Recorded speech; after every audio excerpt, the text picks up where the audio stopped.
주었더니 아멘.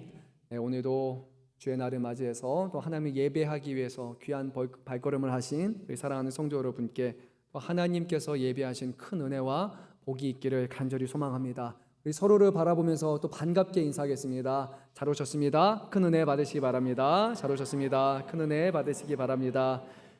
네, 한 주간 많이 바쁘셨죠? 네, 위로는 부모님이 계시고 또 아래는 또 자녀들이 있고 그러다 보면 같이 만나서 식사하고 얘기 나누다 보면 한 주간이 참 바쁘게 지나갔을 것 같습니다. 또 부모님을 모시는 분들에게 있어서는 공휴일이 아닌 것 같아요. 그렇죠?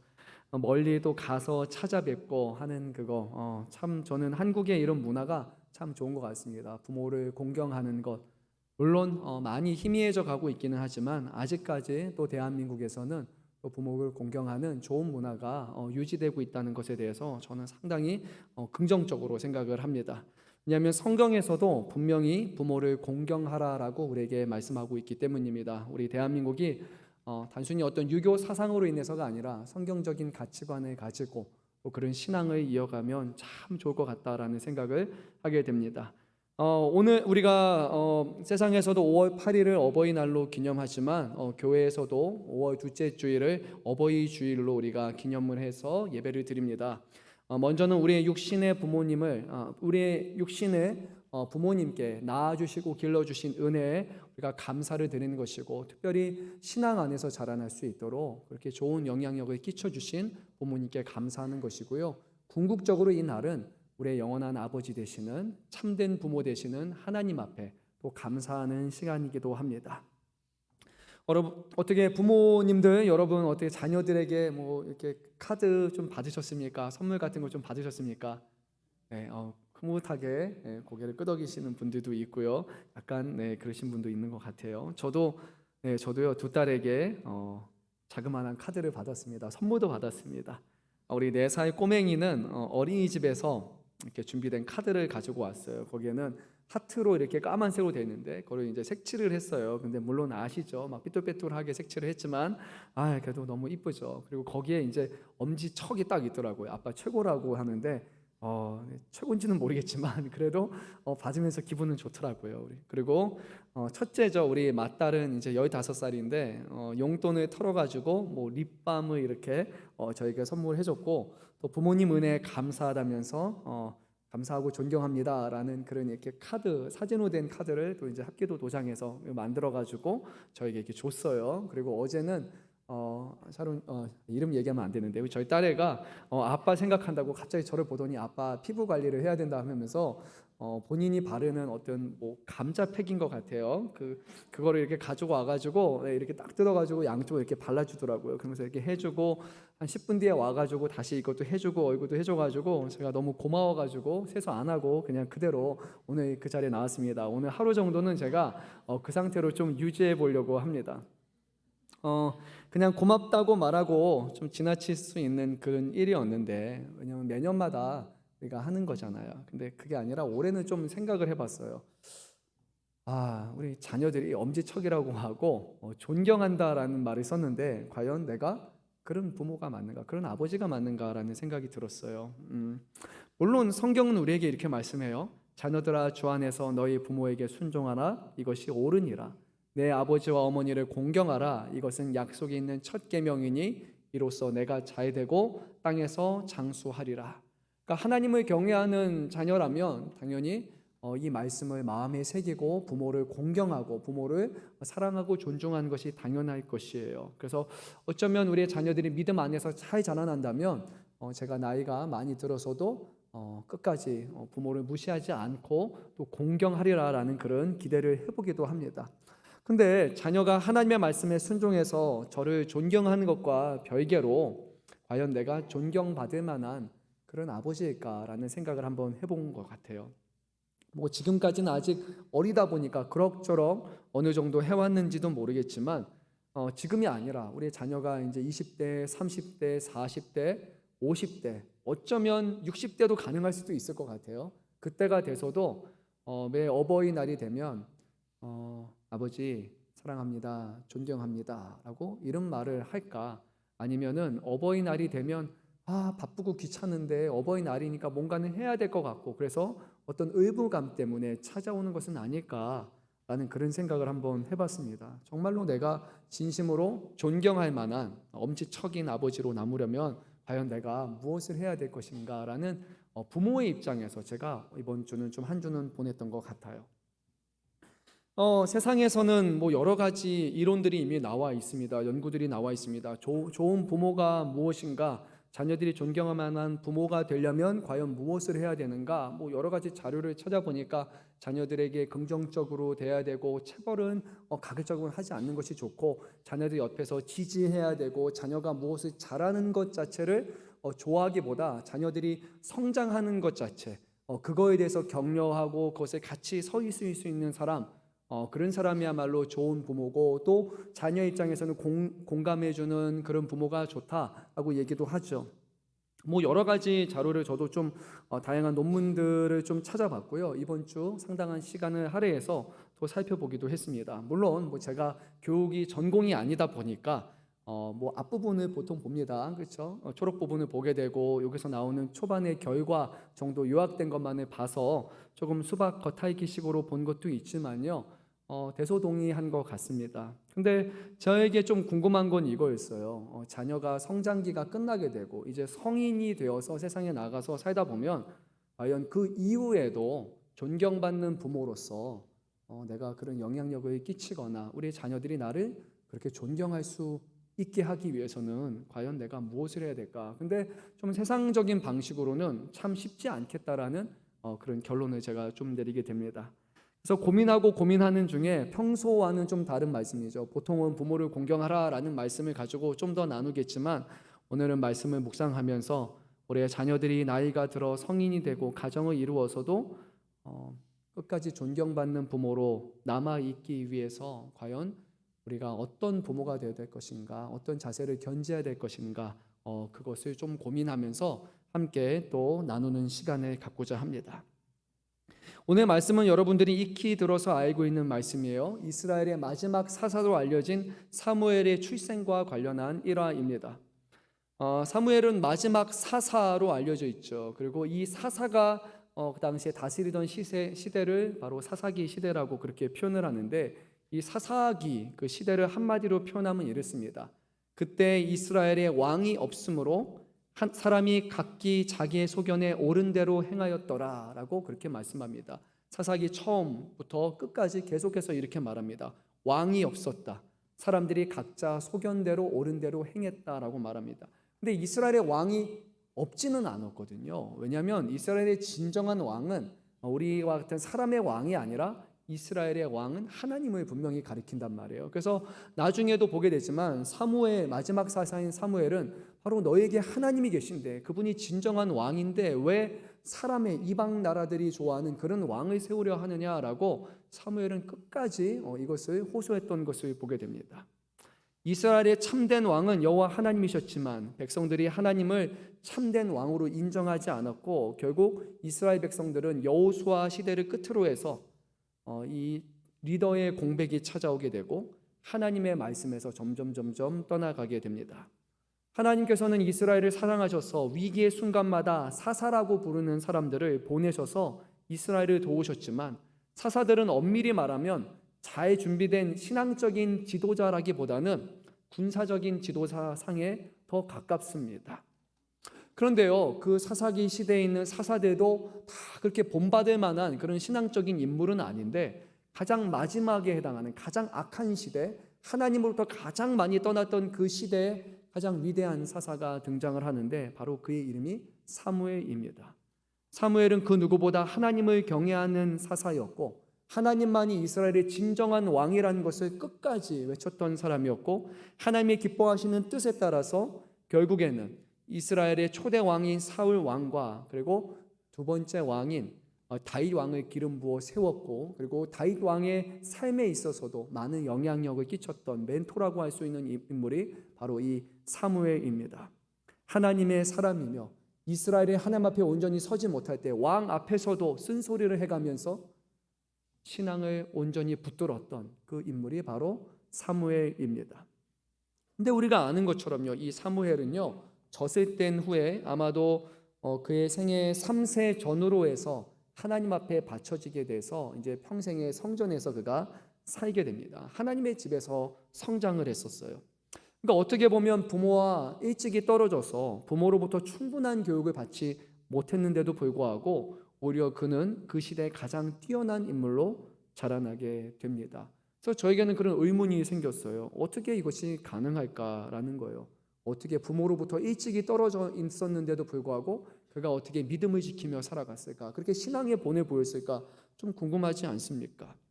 어쩌면 그에게 부모를 대체할 만한 좋은 신앙의 멘토가 있어서 그랬을까라고 생각해 보면 그것도 솔직히 확실하지는 않거든요. 왜냐하면 사무엘을 맡았던 인물이 누구죠? 제사장 엘리잖아요, 그렇죠?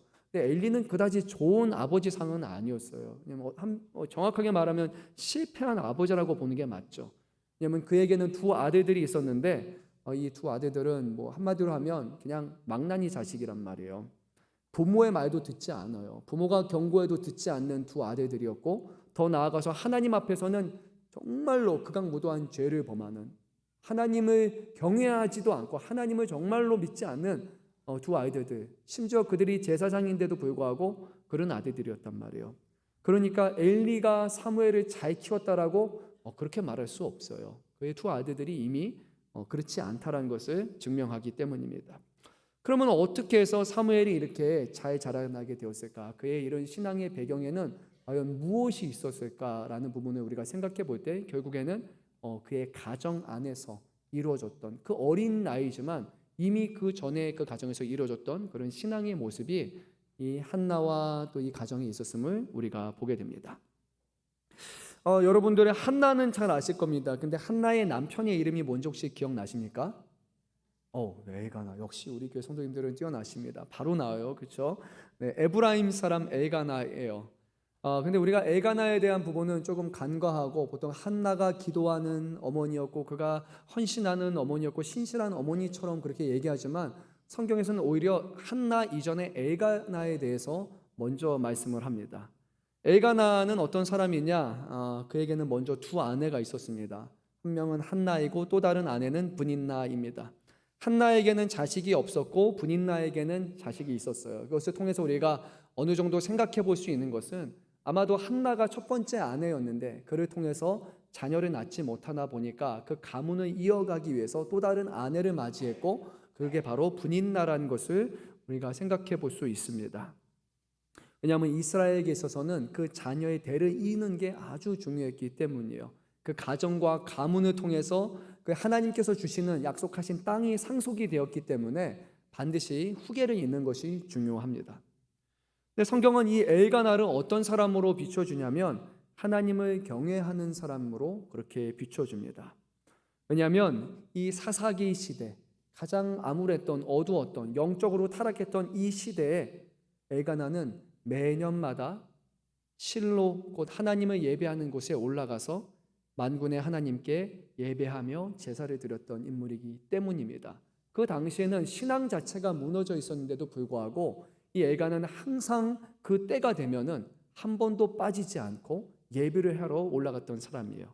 근데 자신만 예배를 드렸던 사람이냐? 오늘 성경을 말씀을 자세히 보니까 그렇지 않습니다. 자신의 사랑하는 두 아내 그리고 자녀들을 다 데리고 그렇게 하나님 앞에 예배하러 갔던 사람이에요. 어린 자녀들, 아주 어릴 때부터 그들을 이끌고 가서 하나님을 예배하는 것이 이 엘가나의 기본적인 모습이었습니다. 그래서 그가 하나님을 경외하는 사람이라는 것을 알 수 있습니다. 근데 그뿐만이 아니라 엘가나에 대해서 우리가 많은 것을 알지 못하지만 성경이 엘가나에 대해서 아주 특별한 것을 한 가지를 말씀하고 있어요. 뭐냐면 엘가나가 하나님 앞에 제사를 드릴 때 자기가 가족을 대표해서 혼자 제사를 드린 것이 아니라 사랑하는 두 아내들에게 제사드릴 몫을 떼어주고 자신의 사랑하는 자녀들에게도 한 사람 한 사람 하나님 앞에 제사드릴 몫을 다 떼어줬다라는 거예요. 근데 우리가 제사가 무엇인지 알잖아요. 구약의 배경에서 제사는 오늘날 우리가 헌금을 드리는 것과는 비교할 수 없습니다. 하나님 앞에 드려야 되는 제물들을 잘 준비해야 되고 그것이 흠이 없어야 됩니다. 하나님 앞에 드려지는 것이었기 때문에 이 부모로서 아버지로서 엘가나는 자신의 아내들이 하나님 앞에 드릴 예물에 대해서 그것을 미리 잘 봤을 것이고 자녀들에게 어떻게 하나님 앞에 제사를 드려야 되는지 그것을 하나하나 교육하고 준비시켜서 그 자녀들이 하나님 앞에 제사를 드리도록 했다는 거예요. 그러니까 오늘날로 본다면 이 엘가나라는 사람은 하나님을 어떻게 예배해야 되는지, 하나님을 어떻게 경배해야 되는지 어릴 적부터 자녀들과 자신의 아내들을 하나하나 교육하고 가르쳐줬던 그런 신앙의 인물이라는 것입니다. 여러분, 우리 남성분 오늘 말씀 저부터 시작해서 잘 들어야 됩니다. 우리의 자녀들에게 여러분 신앙의 본을 보이고 있습니까? 우리의 자녀들이 어떻게 하나님을 예배해야 되는지 이것을 부모인 아버지로부터 배웠습니까? 우리는 그것을 잘 가르치고 있습니까? 평생에 그 본을 보이고 있습니까? 아니면 자녀의 신앙의 교육, 하나님을 예배하는 것을 교회 학교에게만 맡기면서 교회에 누군가가 가르쳐 주는 것이라고 생각한다면요, 그렇지 않습니다. 교회 학교가 생긴 것은 1900년대예요. 그 전까지 모든 신앙의 교육은 아버지로부터 먼저 시작이 됩니다. 어떻게 하나님을 경배해야 될지, 어떻게 하나님 앞에 제사를 드려야 되는지, 어떤 옷을, 어떤 몸감, 어떤 마음가짐을 해야 될지, 어떻게 하나님의 말씀을 들어야 될지, 어떻게 기도해야 될지, 이 모든 신앙 기본은 아버지로부터 오는 것이에요. 그래서 혹여라도 우리가 그렇게 하지 못했다면, 이것을 그렇게 중요하게 여기지 않았다면 이제는 조금 더 우리가 중요하게 여기면 좋을 것 같아요. 아니, 조금 더가 아니라 아주 중요한 거예요. 제가 이렇게 말하면서 저도 부끄럽거든요. 제가 우리 자녀들을 정말 신앙교육을 잘 시켰냐 부끄럽지만 정말 부끄러워요. 그렇지 못했어요. 목회자이기 때문에 때로는 목회하느라 바쁘다는 여러 가지 핑계가 되고, 또 자녀들에게 아버지이지만 동시에 한 교회 목사이기 때문에 우리 안에는 어떤 그런 신앙적인 어려움도 또 있습니다. 거리감도 있어서 자녀들에게 너무나 내가 힘들게 다가간 것이 아닐까, 아버지가 아니라 목사로서 가르치는 것이 아닐까라고 생각하면서 제가 좀 머뭇거렸던 그런 부분이 분명히 있어요. 그런데요, 제가 말씀을 묵상하면서 정말로 깊이 회개했습니다. 정말로 내 사랑하는 자녀들에게 세상의 어떤 교육보다, 세상의 어떤 것보다 어릴 때부터 하나님을 어떠한 자세로, 어떤 마음가짐을, 어떠한 방식으로 예배해야 될지를 내가 정말로 중요하게 여기고 가르쳤는가라고 보니까 저는 그렇지 못했기 때문이에요. 오늘 성도님들 앞에서 얘기하는 거는 내년에는 그렇지 않게 하기 위해서 나름의 여러분 앞에 공개적으로 제가 선언하는 것입니다. 내년 나중에 거짓말하면 안 되는데요, 그렇죠? 잘 해보려고 합니다. 정말로 자녀들 어떻게 하나님을 기도해야 되는지, 어떻게 하나님의 말씀을 봐야 되는지, 어떠한 삶의 자세로 하나님을 경배하며 살아야 되는지, 우리의 자녀들이 저를 통해서 이것이 하나님을 믿는 방식이라고 평생에 그것을 배우고 가르칠 수 있는 그런 아버지가 되는 것이 첫째입니다. 우리가 잘 아는 것처럼 창세기 마지막 부분에 요셉이 나중에 자신의 아버지 야곱을 만나게 돼요. 근데 그때 요셉은요, 이미 나이가 많이 들어서 자신의 자녀를 둔 상태였단 말이에요. 그럼에도 불구하고 요셉은 자신의 아버지 야곱 앞에 머리를 조아리고 아버지가 이 가정을, 손주들을 축복하는 것을 보게 됩니다. 세상의 교육은요, 자녀들이 이제 성인이 되면 더 가르칠 것이 없어요. 어떤 삶의 지혜에 대한 부분은 전할 수 있겠지만요, 신앙의 교육은 그렇지 않습니다. 부모가 평생에 살아가는 모든 과정을 통해서 20대, 30대, 40대, 50대, 심지어는 90대 마지막 죽기까지, 마지막 숨을 거두는 순간까지 어떻게 인생을 살아야 되는지 자녀들에게 삶의 본을 보여야 되는 것입니다. 세상의 교육과는 비교할 수 없는 거예요. 평생에 가르치는 마음으로, 양육하는 마음으로, 그것을 우리의 주시는 신앙의 본분으로 여기며 우리는 살아야 되고, 그 일에 아버지가 정말로 중요하다는 것을 다시 한번 말씀드립니다. 일전에도 제가 한번 말씀드렸을 거예요. 서양에서 나온 연구를 보게 되면 어머니만 믿는 가정에서 자녀들이 신앙생활을 할 확률이 40% 정도였어요. 근데 아버지가 함께 오게 되면 60% 이상으로 증가하기 시작을 합니다. 아버지가 있느냐 없느냐가요, 정말 중요해요. 아버지가 어떤 믿음과 신앙으로 살아가느냐가 자녀들의 신앙의 절대적이에요. 그래서 우리 아버지들 또 이제 다시 한번 자녀들 앞에 무엇이 가장 중요한 것인지, 하나님을 경외하는 것이 무엇인지를 삶을 통해서 가르쳐 주시고, 우리의 자녀들이 아버지의 모습을 통해서 참된 신앙과 바른 자세를 또 배워나갈 수 있기를 간절히 소망합니다. 네, 그 아버지 분들은 대답 안 해요, 그렇죠? 이제 하셔야 됩니다. 아버지가 정말 그런 확신을 가져야 됩니다. 자, 그런데 한나에게는요 자녀가 없었어요. 그래서 이 매년마다 하나님의 제사하러 가는, 예배하러 가는 그 자리가 참 한나에게 있어서는 힘든 자리였습니다. 1년 중에 아마 가장 힘든 자리였던 것 같아요. 왜냐하면 분인나는 자녀가 있었기 때문에 공개적으로 한나를 괴롭혔습니다. 그래서 한나가 마음이 심히 괴로워서 하나님 앞에 예배는 드렸고 제사 제물은 다 바쳤는데도 불구하고 제사 음식을요 나눠 먹지 못했어요. 원래는 하나님의 제사장이 같이 먹고 그리고 이 제사를 드린 사람이 나눠 먹는 것이어야 되는데 도저히 이것을 먹을 수 없는 거예요. 기뻐하면서 먹어야 되는데 삼킬 수가 없는 겁니다. 말씀을 보니까 다만 한나는 울기만 했어요. 그러던 중에 한나가 괴로운 마음으로 주님께 나아가서 흐느껴 울면서 기도했습니다.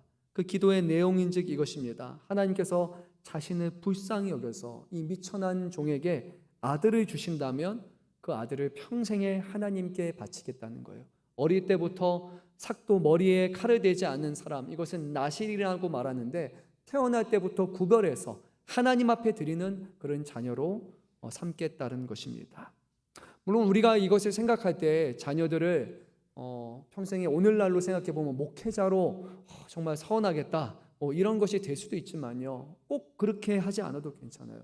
이 자녀가 하나님 앞에 드려지는 자녀가 되어서 정말로 하나님의 기뻐하시는 일을 위해 어디에서든지 쓰임받기를 원한다라는 그 마음과 그 소원이라고 우리는 오늘 볼 수 있는 거예요. 자녀가 다 목회자가 되어야 되는 것이 아니고 자녀가 다 교회 일에만 해야 되는 것이 아니에요. 그런데 중요한 것은 하나님의 자녀이고 하나님 앞에 드림바 되어야 되고 하나님의 나라와 하나님의 영광을 위해서 살아가는 것이 이 자녀에게 구해야 되는 첫 번째라는 것입니다.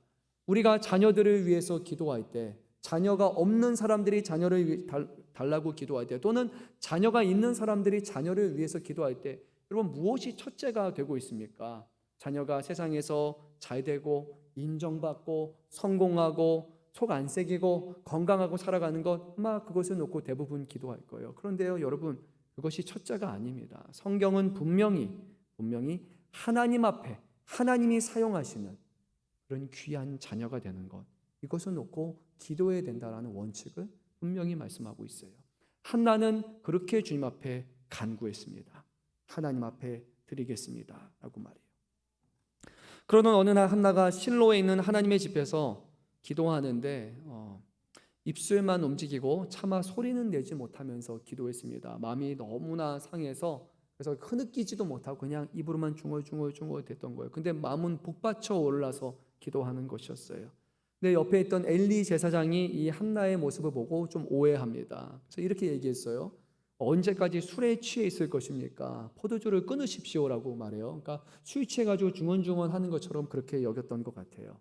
근데 한나는 엘리 제사장에게 말합니다. 내가 포도주를 마셔서 지금 술 취해가지고 이렇게 중얼대는 것이 아니라 다만 나의 슬픈 마음을 가눌 길이 없어서 나의 모든 마음을 주님 앞에 다 쏟아 놓았을 뿐이라고 그는 그렇게 얘기합니다. 한나는 이런 사람이었어요. 이런 어머니였어요. 자신의 마음의 아픔과 상처, 자신이 겪는 어려움들을 다른 곳에 가서 해결하는 사람들이 아니라 그것을 언제든지 하나님 앞에 쏟아내는 사람이었어요. 얼마나 그가 하는 행동이 간절하게 느껴졌는지, 얼마나 그것이 다른 사람들과 구별되었는지 엘리 제사장도 술에 취했다고 느껴질 만한, 왜냐하면 이런 사람을 본 적이 없었기 때문이에요. 근데는 한나는 자신의 모든 마음들을 하나님 앞에 토로하는 사람들이었습니다. 사랑하는 성도 여러분, 이것이 신앙의 부모님의 자세여야 돼요. 자녀를 놓고 기도하는 것, 또 자녀로 인해서 어려움을 겪는 것뿐만 아니라 우리가 이 땅에 하나님의 자녀로 살아갈 때 겪는 모든 어려움에 대해서 하나님 앞에 마음을 쏟아내면서 그 아픔과 괴로움에 대해서 기도하는 부모가 되어야 된다고 성경은 분명히 우리에게 말씀하고 있습니다. 어려움이 있을 때 하나님 앞에 기도하고 계십니까? 여러분의 마음을 쏟아내어서 하나님 앞에 엎드리면서 기도하고 계십니까? 다른 사람들이 볼 때 이상하다고 할 만할 정도로 그렇게 진실되게 하나님 앞에 기도하고 계십니까? 아니면 기도가 하나의 형식이 되었고 하나의 그냥 일상, 근데 일상이 의미 있는 일상이 아니라 그냥 특별한 생각 없이 우리가 하나님 앞에 드리는 그런 기도가 되어 있습니까? 한나는 하나님 앞에 마음을 쏟아놓는 사람이었습니다. 이제 엘리가 한나의 말을 들었어요. 그리고 한나에게 뭐라고 말했냐면 평안한 마음으로 돌아가십시오. 이스라엘의 하나님이 그대가 간구한 것을 이루어 주실 것입니다 라고 이렇게 좋은 말을 했습니다. 정말로 하나님께서 엘리 제사장의 마음속에 감동을 주셔서 엘리가 이런 확신을 가지고 그의 기도가 응답될 것이라는 것을 믿고 얘기했는가? 그것은 잘 알지 못하겠어요. 또는 어쩌면 그냥 엘리는 겸연쩍어서 그냥 한나가 좀 딱해 보이고 자기가 말실수를 했잖아요. 기도하는 사람에게 술 취했습니까? 얘기했으니까 얼마나 잘못한 거예요. 그러니까 그냥 겸연쩍어서 위로하기 위해서 이 말을 건넸는지 우리는 정확하게 알 수 없습니다. 엘리의 마음은 알 수 없어요. 그런데 오늘 성경에서 한나의 마음은 우리가 알 수 있어요. 한나는 이 말을 사람의 말로 받지 않았어요. 하나님께서 그에게 주시는 약속으로 받게 됩니다. 엘리라는 사람을 통해서 주시는, 제사장을 통해 주시는 말씀이 하나님이 나의 소원, 나의 간구를 이루어 주실 것이라는 그런 확신으로 받았던 거예요. 이게 바로 믿음의 사람의 전형적인 모습입니다. 한나가 이 말을 들은 후에 달라졌습니다. 그 전까지 뭐를 먹지 못했다고 말씀드렸죠? 제사 음식이요. 그렇죠? 하나님 앞에서 기뻐하면서 제사장과 함께 나누어 먹어야 되는데 그렇지 못했어요. 그런데 이 말을 듣고 나서 한나가 뭐를 했냐면 바로 가서 제사 음식을 먹었습니다. 그리고 나서 성경 말씀을 보니까 더 이상 얼굴에 슬픈 기색을 띠지 않았다라고 얘기해요. 그 전까지는 마음을 쏟아내면서 통곡하면서 술 취한 사람처럼 기도했던 이 여인이었는데 그 한마디 말씀을 듣고 나서 더 이상 염려하지 않았습니다. 한나는 기도의 사람이었고요. 더 나아가 그는 분명히 믿음의 사람이었어요.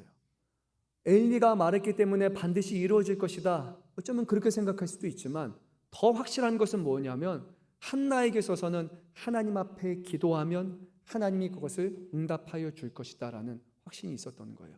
그러니까 아들이 없는데, 자녀가 없는데도 불구하고, 그리고 주변에 분인나가 그렇게 괴롭게 하는데도 불구하고 한나는 매년마다 실로에 와서 하나님 앞에 기도하는 것을 그는 피하지 않았어요. 올 때마다 분인나가 자녀들을 데리고 오면서 얼마나 꼴사납게, 얼마나 자신을 마음을 상처해 줬겠어요. 정말 이 자리에 오는 것 자체가 괴로웠다고 성경은 말한단 말이에요. 그럼에도 불구하고 한나는 매년마다 하나님을 예배하러 왔어요. 왜냐하면 그 자리가 하나님 앞에 기도하는 자리이고 하나님이 그의 기도에 응답해 주실 것이라는 것을 분명하게 믿었기 때문이에요. 그래서 엘리가 한 말보다 더 대단한 것은 한나의 믿음이었음을 우리가 보게 됩니다. 하나님을 경외하는 부모로서 우리가 가져야 될 기본적인 자세, 바로 이것이에요. 우리의 자녀를 위해서 하나님 앞에 기도하는 것이에요. 자녀가 없는 사람이라면 당연히 기도해야 되는 것이에요. 그리고 우리의 자녀가 하나님 앞에서 잘 세워질 수 있도록 기도하는 것 당연한 것이에요.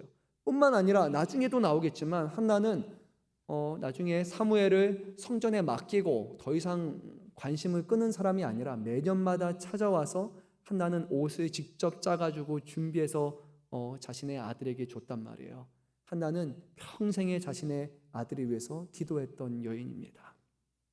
사랑하는 성도 여러분, 자녀를 위해서 얼마나 기도하고 계십니까? 저는 저희 부모님 세대가 참 존경스러워요. 왜냐하면 저희 부모님 세대는 정말로 기도하는 세대예요. 그리고 자녀들을 위해서 기도하는 세대예요.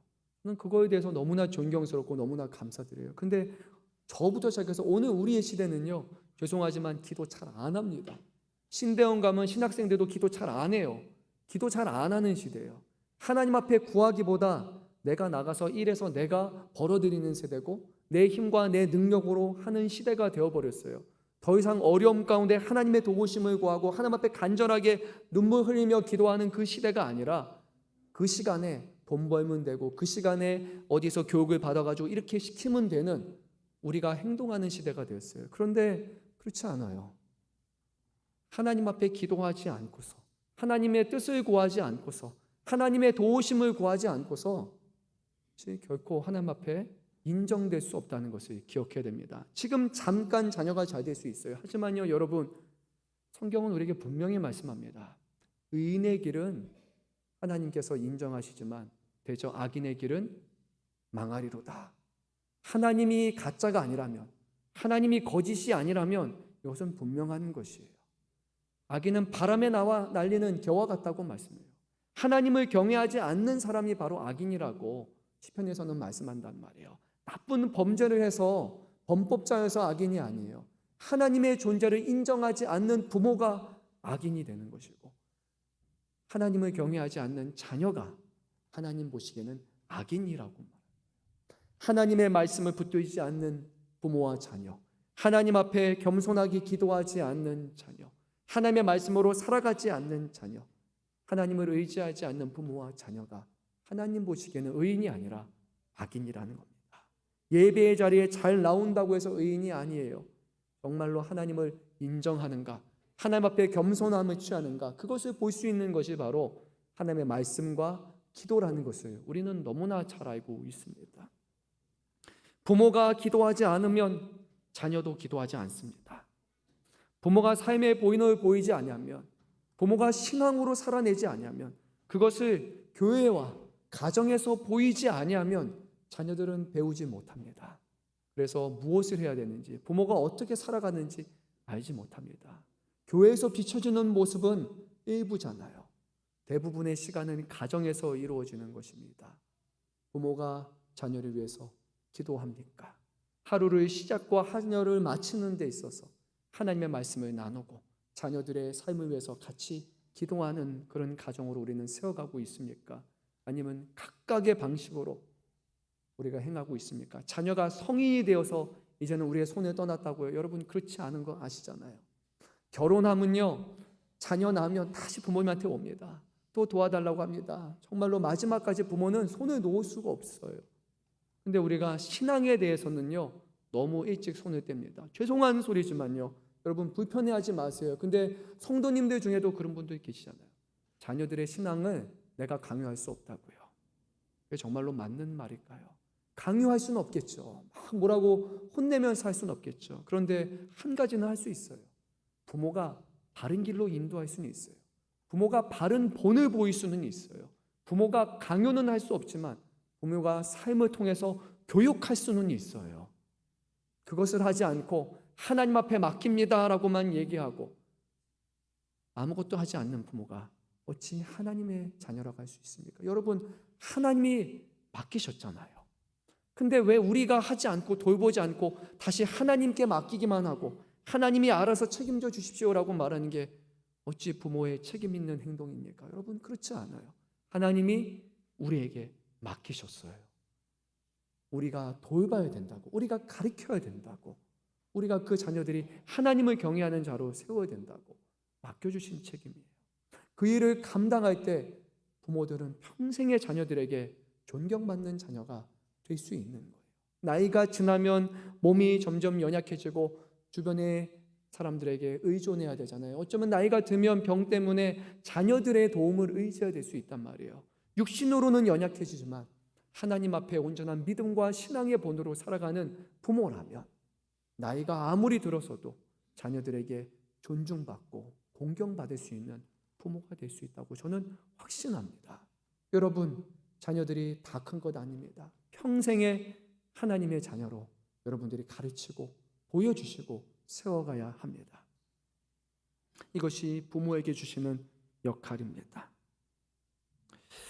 오늘 말씀에서 한나가 이제 제사를 끝마치고 집으로 돌아옵니다. 그리고 놀랍게도 한나가 그동안 임신하지 못했는데 이제 임신해요. 근데 성경은 이미 한나가 임신하지 못한 이유를 사무엘상 1장 5절에서 이렇게 말합니다. 하나님께서 그에게서 임신하지 못하게 하셨기 때문이다 말해요. 그리고 나서 한나가 하나님 앞에 간절히 기도하고 서원하고 이 아들을 하나님 앞에 맡기겠습니다 라고 할 때 하나님이 그 기도를 들으시고 한나를 생각하셨다라고 사무엘상 1장 19절에서 말씀하시고 그 결과 그에게 아들을 주십니다. 하나님은 그동안 기다리셨던 거예요. 한나가 하나님 앞에 드려지는 자녀를 놓고 기도할 것을 기다리셨던 거예요. 그리고 그 때가 되었을 때 하나님은 그에게 아들을 허락하신 것입니다. 잘 보세요. 우리는 자녀들을 우리가 낳았다고 생각을 하잖아요. 물론 생물학적으로는 맞아요. 부모 통해서 남자와 여자가 만나서 자녀가 태어나는 거예요. 근데 오늘 성경은요 조금 다르게 말합니다. 한나가 임신하는 것, 그게 하나님께 달려있다라고 말해요. 자녀가 생물학적으로 태어나는 것 이전에 하나님께서 이 자녀가 태어나야 될지 아닐지를 이미 결정하고 계신다는 거예요. 우리가 낳았더니 자녀가 된 것이 아니라, 생명이 된 것이 아니라 하나님이 그 전부터 그에게 생명을 주실 것을 알고 기다리고 계셨다는 거예요. 그러면요, 아주 중요한 것을 우리가 깨닫게 돼요. 우리의 자녀들은 우리의 소유물이 아니에요. 우리의 분신 정도로 여겨서는 안 돼요. 우리가 이루지 못한 것을 대신 이루어줄 어떤 아바타와 같은 그런 존재가 아니에요. 대리만족하기 위한 존재가 아니에요. 자녀들은요, 우리의 자녀이기 전에 하나님의 자녀라는 것을 기억해야 됩니다. 우리가 하나님을 뭐라고 부릅니까? 하늘 아버지라고 부릅니다. 그런데요, 여러분, 우리의 자녀들도 동일하게 그렇게 말해요. 하나님은 우리의 자녀들의 아버지이세요. 우리가 생물학적으로는 부모가 되겠지만 그 이전에 영적으로는 하늘에 계신 하나님께서 우리의 자녀들의 아버지라는 거예요. 그러니까 하나님께서 자신의 자녀를 우리에게 맡기신 거예요. 내 육신의 자녀이기 전에 하나님의 자녀라는 것을 우리가 분명히 기억해야 됩니다. 그러니까 내가 하고 싶은 대로, 내 마음대로, 내 기분 따라서 내가 원하는 것을 할 수 있는 것이 아니에요. 하나님의 아들과 하나님의 딸을 우리의 손에 맡겨주셨다면 이들을 얼마나 우리가 잘 교육해야 됩니까? 그들이 우리를 공경하는 것을 넘어서 진정한 아버지 되시는 하나님의 존재를 인정하고 그 하나님의 자녀가 된 것, 그것을 우리의 신앙의 교육의 기준으로 삼아야 하는 것이에요. 우리 자녀들을 우리에게 주신 분명한 이유와 목적이 있다는 것을 기억해야 됩니다. 얘가 뭘 잘해서 좋은 자녀가 되고 얘는 좀 뭐가 떡잎이 좋고 이런 것이 아니라 한 사람 한 사람이 우연으로 태어난 사람 아무도 없습니다. 공부 못하고 뭐가 부족한 자녀라고 해서 우연으로 실패로 태어난 자녀 없어요. 하나님이 보시기에 좋았기 때문에, 하나님의 계획에 따라서 하나님이 허락하신 거기 때문에 그 어떤 자녀도 부족하거나 미완성인 자녀는 없어요. 하나님 보시기에는 한 사람 한 사람이 살아있는 이유와 목적이 분명하기 때문이에요. 우리는 다만 그들이 하나님의 크신 뜻 안에서 잘 자라날 수 있도록 기도하고 양육해야 됩니다. 최근에 자료를 좀 검색해 보니까 너무 당연한 걸 수도 있겠지만 자녀를 양육하는 데 있어서 부모의 영향이 정말로 커요. 그런데 부모의 영향력이 크다고 할 때 특별히 한 연구 결과에서는 부모의 동기가 상당히 중요하다라고 그렇게 발표를 합니다. 부모의 동기가 뭐냐고 할 때 크게 이 동기를 두 개로 나눠요. 외적인 동기와 내적인 동기라고 봅니다. 내적인 동기는 뭐냐면 이 자녀에 대한 애착을 가지는 것, 자녀가 성장함에 따라서 그것을 보는 것, 그 양육 자체를 즐겨하는 어떤 내적인 거예요. 이 아이와 나와 우리 둘 관계에서 이루어지는 이 애를 잘 키워야겠다, 이 아이를 사랑으로 키워야 되겠다, 그 자체에 대해서 만족하는 것이 내적인 동기예요. 근데 외적인 동기는 무엇이냐면 사회적인 평가, 타인의 시선이에요. 사람들이 이렇게 말하는 거예요. 아, 자녀 참 잘 키웠네요. 근데 왜 잘 키웠다 그래요? 밖에서 인사 잘하고 아니면 좋은 대학에 가고 그리고 밖에서 성공하고 좀 보란듯한 그런 직장을 다니거나 그러면은 자녀 잘 키웠다고. 이게 외적인 동기예요. 그 말을 듣는 게 좋아서 자녀가 인정받고 그 인정받는 게 내가 잘했다라는 것이 되니까 그것이 너무 좋다 보니까 자녀들을 자꾸만 그렇게 길러 나가는 거예요. 얘가 잘하면 내가 인정받고 얘가 잘못하면 내가 자녀 잘못 키웠네. 이 얘기 들을까 봐. 사람들이 생각하는 것, 타인의 시선으로 보는 거예요. 그래서 자녀들에게 자꾸만 푸시하는 거예요. 괄목할 만한 성취를 이뤄야 되고 사람들 앞에 잘해야 되고 얘기하는 거예요. 외적인 동기예요. 그런데 연구 결과가 어떠냐면요, 외적인 동기가 가장 우선시될 때 자녀는 절대로 잘 성장할 수 없다라는 결론이었어요.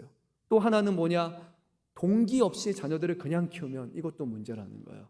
동기가 없거나 외적인 동기가 우선시 된다면 지금 보기에는 자녀가 잘한 것 같지만 그 자녀는 다르게 성장할 수 없다라는 연구 결과가 나왔습니다. 물론 다른 결과도 있을 수 있겠지만요, 제가 읽었던 논문에서는 그렇게 말해요. 무엇이 가장 중요하냐라고 말할 때 가장 기본이 되어야 되는 것은 내면의 동기라는 거예요. 자녀들이 자라나는 것으로 인해서 기뻐하고 자녀들의 성장을 보면서 그 과정을 보면서 자녀들과의 깊은 유대감을 가지면서 살아가는 것. 자녀도 성장하지만 동시에 그 자녀를 키우는 부모도 성장한단 말이에요. 인내심이 생기고 공감 능력이 생기게 되는 거예요. 문제 해결 능력이 생기게 되는 거예요. 그래서 자녀의 성장과 더불어 같이 성장해 나가는 것을 나의 동기로 삼고 자녀를 세우게 되면 그 자녀가 건강하게 잘 자랄 수 있다는 거예요.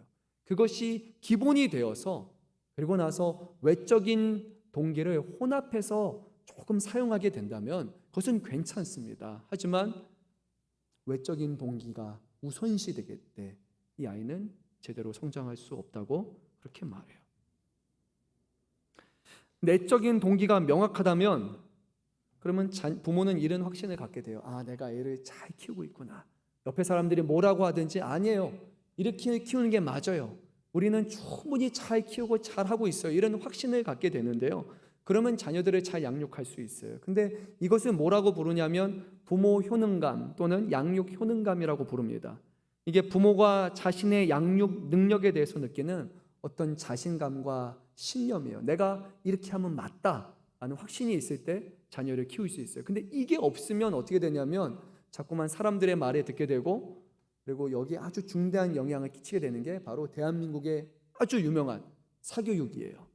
부모 효능감이 낮게 될수록 사교육이 점점 많아질 수밖에 없다. 내가 잘하고 있는지는 모르니까 자꾸만 다른 쪽에 의존하게 된다는 거예요.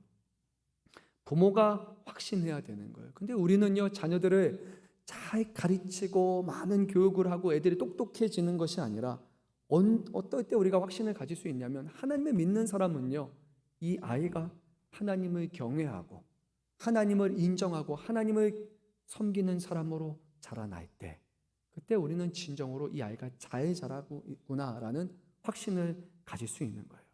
오늘 한나에게는 이것이 아주 명확했습니다. 하나님께서 주신 아들이라고 확신했어요. 그래서 이 아들의 이름을 뭐라고 지었어요? 사무엘. 사무엘의 이름은 크게 두 가지예요. 하나는 그의 이름은 하나님이시다. 사무엘이 하나님이라는 것이 아니잖아요. 사무엘을 주신 분의 이름이 누구시냐? 하나님이시다 라는 그런 의미이기도 하고 또 다른 의미는 하나님께서 들으셨다라고 해요. 사무엘의 존재 자체를 하나님께서 주신 것이고 하나님의 목적에 따라서 주셨다라는 확신을 가졌던 거예요. 그래서 한나는요, 평생에 이 자녀를 하나님 기쁘시게 하는, 하나님께 영광이 되는 그 기준을 가지고 키우게 됩니다. 한나는 사무엘을 놓고 기도했고 그렇게 양육했습니다. 그리고 하나님께서 사무엘을 그렇게 사용하실 것이라는 확신을 가졌어요. 그리고 나서 이제 한 해가 지나게 됩니다. 아이가 태어난 후에 이제 매년 그래 왔듯이 남편인 엘가나가 실로에 가서 우리 다 같이 제사를 드리자라고 얘기해요. 근데 놀랍게도 한나가 이것을 거부해요. 이제 데리고 가서 엘리 제사장 앞에 자, 우리 아들이 있습니다 이렇게 할 만도 한데, 또는 분인 나에게 나도 자녀 있어, 나도 아들 있어 라고 이렇게 뽐낼 만한데, 근데 한나가 이것을 거부해요. 그 이유가 무엇인지 우리 한번 읽어보도록 하겠습니다. 22절 말씀 함께 읽습니다. 오직 한나는 올라가지 아니하고 그의 남편에게 이르되 아이를 젖대거든 내가 그를 데리고 가서 여호와 앞에 뵙게 하고 거기서 영원히 있게 하리이다 하니, 자신의 간절한 기도가 응답이 됐기 때문에 더 이상 기도할 필요가 없어서 안 가겠다고 한 게 맞습니까? 아닙니까? 아니요, 그런 거 아니었어요. 그렇죠? 말씀을 보면 그거 아니에요. 한나는 확신이 있었어요. 사무엘을 평생에 하나님 앞에 드릴 것이다 라는 그 확신을 갖고 있었어요. 그런데도 불구하고 가지 않은 이유가 분명합니다. 약 2년과 3년이라는 시간에 걸쳐서 자신이 사무엘을 잘 먹이고 잘 가르치고 잘 준비시켜서 하나님을 뵙게 하겠다라는 거예요.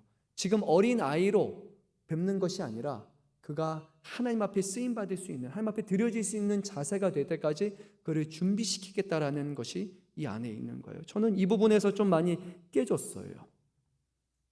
우리가 자녀들을 하나님을 경외하는 사람으로, 하나님 앞에 온전한 사람으로 준비시키고 있느냐라는 부분에 있어서 저는 좀 확신이 없었거든요. 근데 우리는 다른 의도에서, 다른 방향에서는 참 많이 준비시킵니다.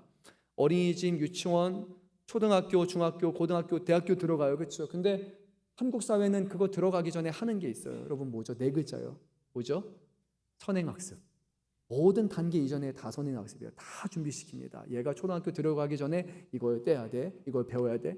중학교 가기 전에 이걸 준비시켜야 돼. 해야 돼. 고등학교 가기 전에 또 이거 해야 돼. 대학 들어가기 이거 해야 돼. 나중에 취업해서도 이거 능력을 갖추고 준비해야 돼. 자격을 따야 돼. 계속해서 우리는 선행을 하고 계속 준비를 해요. 근데 딱 하나 안 해요. 신앙교육만 선행 안 해요. 신앙교육만 준비시키지 않아요. 애들이 교회 학교 들어와서 영아부 들어오기 전에 무엇이 준비가 되어야 되는지 여러분 그거 생각하시고 가르치신 적이 있습니까?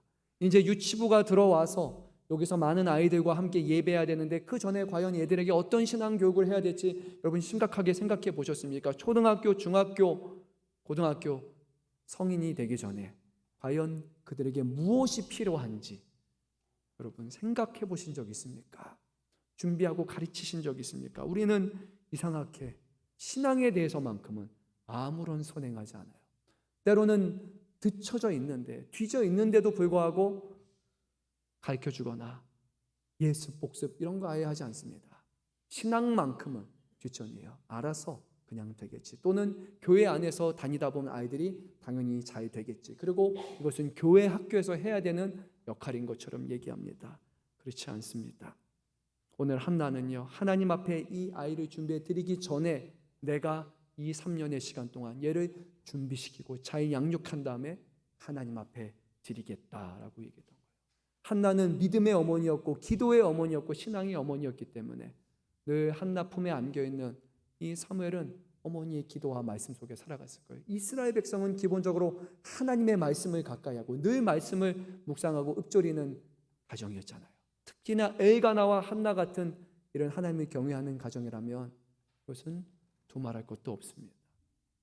자녀를 준비시키고 성인이 되고 30대가 되고 40대가 되고 이제는 자녀를 낳고 키우는 부모가 어떻게 되어야 될 것인지, 거기서 자신의 자녀들을, 우리 자녀들의 자녀들이, 우리의 손주들이, 손녀들이 어떻게 신앙 가운데 서야 될 것인지 먼저 부모된 우리들은 먼저 자녀를 낳아보고 길러본 사람으로서 그것을 준비하는 사람, 또 그것을 가르쳐 줄 수 있는 사람이 되어야 되는 거예요.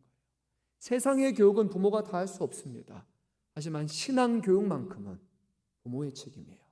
부모에게 맡기신 사명입니다. 이것을 통해서 우리는 자녀에게 마지막까지도 존경할 만한 믿음의 부모로 세워질 수 있는 것입니다.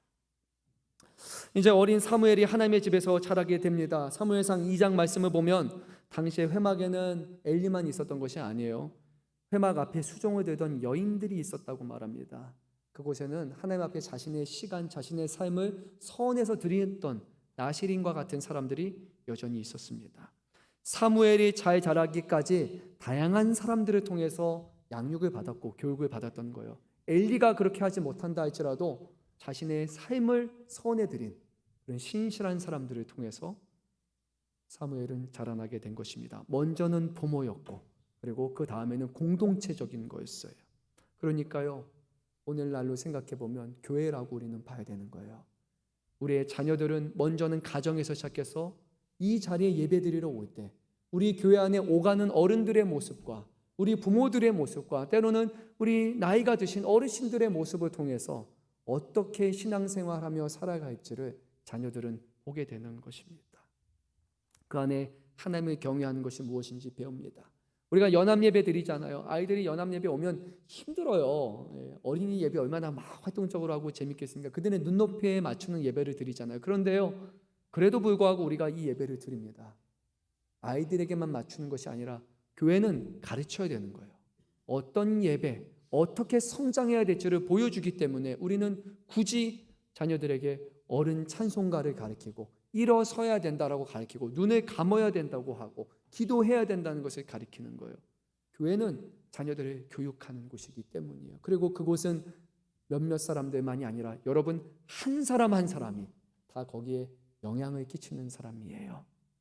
누군가는 자녀들이 이미 다 자란 분들도 있을 것이고 아직 어린 분들도 있을 것이고 결혼하지 않은 분들, 자녀가 없는 분들 다양한 분들이 있을 거예요. 근데 교회 안에서는 우리 모두가 영적인 부모가 될 수 있는 거예요.